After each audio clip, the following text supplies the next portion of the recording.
হায়রে ভাই, এ দুনিয়ায় কার জন্য কি করতেছেন? কার জন্য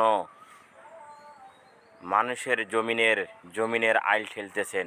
কার জন্য সুদ খাচ্ছেন? কার জন্য ঘুষ খাচ্ছেন? কার জন্য কি করছেন? এই দুনিয়া ছেড়ে একদিন নাতে একদিন আপনাকে চলে যেতেই হবে। আজ এই দুনিয়ার মধ্যে মহব্বতে পড়ে, দুনিয়ার মায়া মহব্বতে পড়ে আপনি ঘুষ খাচ্ছেন, সুদ খাচ্ছেন, হারাম হালাল সব করে যাচ্ছেন। দেখুন এই মোদ্দাকে কিভাবে কান্দে করে নিয়ে যাচ্ছে। সবাই যাচ্ছে তাকে মাটির নিচে দাফন করে রাখার জন্য।